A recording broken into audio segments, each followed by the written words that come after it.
Welcome to Inside Texas Football, powered by InsideTexas.com and the power of babies. Like our video and subscribe to the Inside Texas Football YouTube channel. Ian, that is a delightful and gorgeous young lady. Please introduce her very quickly. Yep, this is number 4. Number 4 will be with us today, briefly, depending on how that goes. If she stays as chill as she was in the pre-show. But, yep, there she is. Very nice. Well, if you don't have the honor of visiting number 4, make sure you have the honor of visiting InsideTexas.com for the best practice reports and recruiting updates known to man. And I don't know if you know this, Ian, but I wrote a book. I wrote a preview of the Longhorns and the SEC. The question is, how are we going to sell this book? I've got a great idea. This kind elderly golden doodle Needs to eat. You got to buy the book.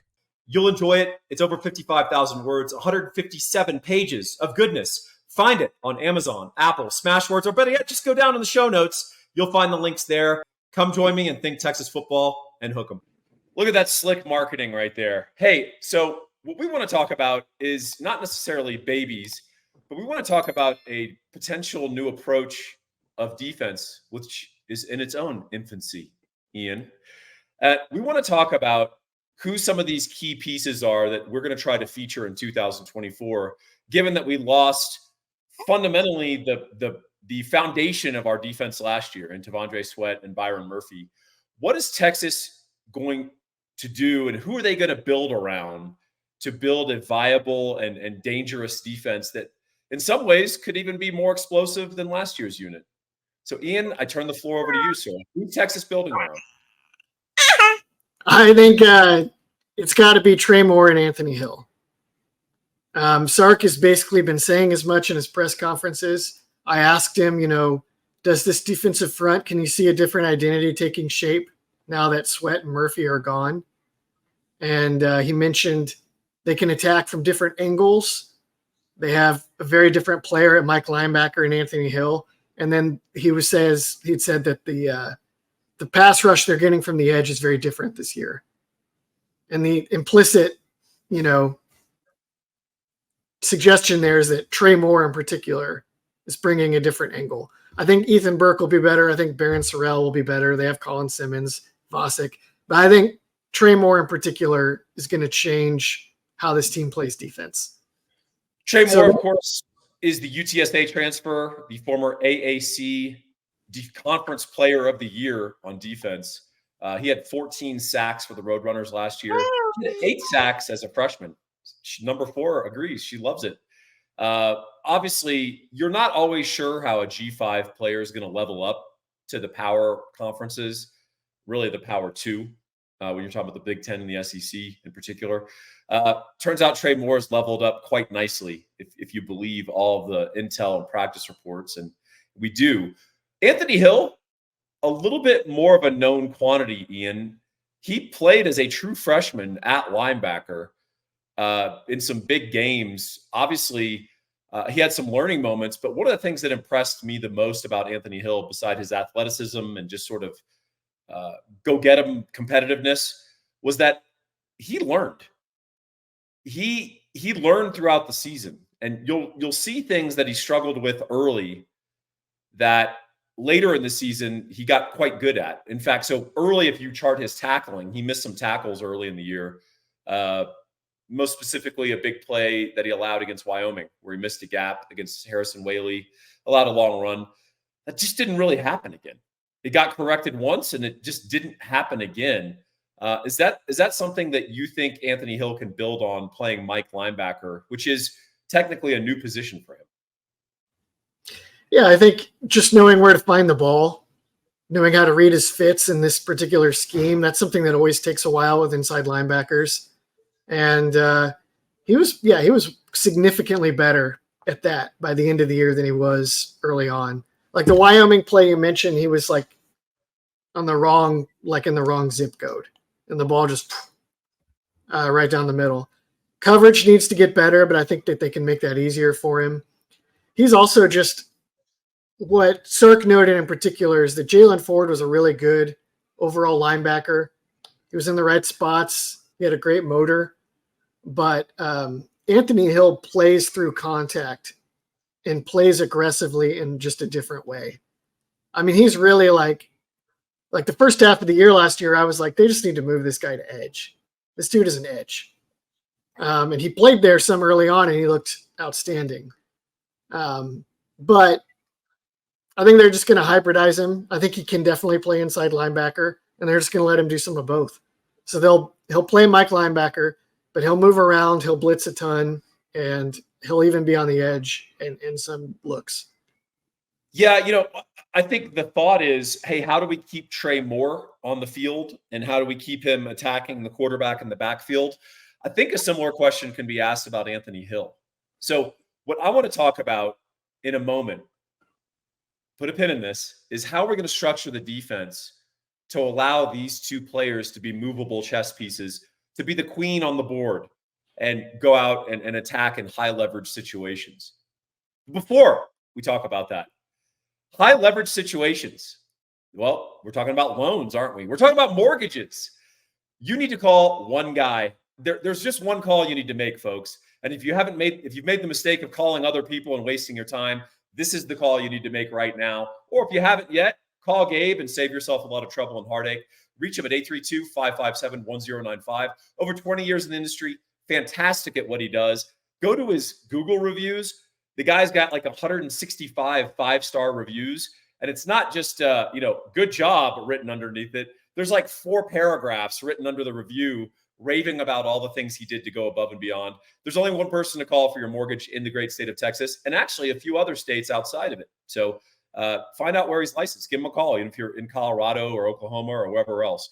Give Gabe a call. He's the best at what he does, and he'll take care of you. All right. So how are we going to take care of Mr. Hill, and how are we going to take care of Mr. Moore with the structure of this defense? Ian, I turn it over to you, sir. Well, Connor, go ahead and give us that diagram I used in this article the other day. So I've got the buck position outlined, which is where Trey Moore will play in the nickel defense. And then I've got the Mike linebacker position squared in as well, which is where Anthony Hill is moving to play this year. By having them on like almost opposite ends of the formation, they can almost serve as like, it's almost like it can be a hybrid between a normal 4-2-5 type defense and a 3-4. Because that Jack labeled the J, that's going to be Baron Sorrell or Ethan Burke. Baron Sorrell was just named on Bruce Feldman's freak list because he's so powerful and strong now as a senior. Ethan Burke is a big physical guy as well. They can play outside on the edge, but they can also slide inside and play almost like a 3 technique at times. They could play as a 4-eye across from the tackle, or they could just slant there and be totally fine because they have the length and strength to fit those interior gaps. When you do that, the Mike linebacker almost becomes like a 3-4 outside linebacker. He's just a little off the ball, and he can either walk down or he can blitz. The buck is playing next to a 3 technique, which is the T. That guy can also slide around. If you have Vernon Broughton or Alfred Collins there, they can slant outside. They can just align outside before the snap if you really wanted them to. And they are interior players, but they are not uncomfortable playing out on the edge. So he can actually slant or move inside if you want him to. Basically, both of them are in alignments where it's very easy to get them going off the edge, which is what they're both really natural and effective at doing. But it's also really easy to move them around and put them almost anywhere before or after the snap. And so the upshot is you have this it's almost like a 3-down defense, and it's extremely conducive to bringing blitzes. Yeah, it makes a lot of sense also to always try to play Collins on the same side as Trey Moore, particularly on a passing down. Because Collins is going to be lined up, trying to take a gap, getting up the field. And teams are going to be concerned about him, right? Because if you learned anything from the deep dive, it's that inside pressure is best pressure in football. You always hear the glory of the edge rusher coming around the end and getting the sack, and that's great. But the best pressure in the world is the pressure that happens immediately in front of the face of the quarterback. If Alfred Collins can provide that, and then in tandem, you've got Hill firing on a blitz in one of these internal gaps, somewhere between the two guards, you're going to get immediate pressure in the face of the quarterback. And that's where, if the quarterback has to change his depth, he has to bail, that's where Trey Moore comes in. Because one of the things that struck me in researching Mr. Moore at UTSA is he's an amazing finisher. He's a chaser. You get a little initial pressure, you move the quarterback off his spot, and Trey Moore hunts him down. And that's really, really useful for a Texas defense, frankly, that's been good the past 2 years. But what have we struggled with the most, Ian, in terms of finishing the play? Finishing the play. Getting the quarterback on the ground. Getting the quarterback down. Yeah. Yeah. You know, getting him to throw a freaking, I don't know what, a billion ball, and throw it up in the air and trying to get rid of it, which very often leads to an interception or something very bad for the offense. And, you know, I think all our viewers may easily remember that not only is Trey Moore an elite finisher and chaser, but so is Anthony Hill. Yes. And honestly, so is David Benda. David Benda's role in this is very important and a spot to watch for, which is on plays in particular where they bring five, and those five include Trey Moore and Anthony Hill. David Benda has to be very, very good at fitting creases that can emerge behind them, because it's just him in the secondary at that point. Everybody else is up on the line. So if something spits out, Benda needs to be Johnny on the spot to clean it up. I actually think he can be good at that. I think he's pretty good at avoiding blockers and hanging back and moving laterally. But it's just a lot of risks there. You can't get caught in the wash. You can't get your eyes caught in the wrong place. Yeah, so we're talking about pressure on the offense. Well, there is pressure when a running back or a quarterback or even a little dump off squirts through. There's real pressure on your linebacker and your safeties to be sure tacklers. And, you know, it's funny, tackling is such a fundamental part of football that we almost don't talk about it because it's assumed. It's like saying, you know, our offense needs to block good, right? I mean, but tackling is absolutely paramount. And the more you spread out football, the more that the rules favor the offense, the more that you have these unique offenses and these attacks that leverage you in different ways, the more just the basic fundamentals of football, tackling, getting guys on the ground when you can, become paramount. And so I think there's going to be a lot of pressure on the Texas secondary, who the corners, frankly, are often going to be in man, right? I think there's going to be, you and I have a vision for this defense that may or may not be realized, but if there's a chance that we have three really good coverage guys across the board at nickel, corner, we're going to be running a lot of man under coverages.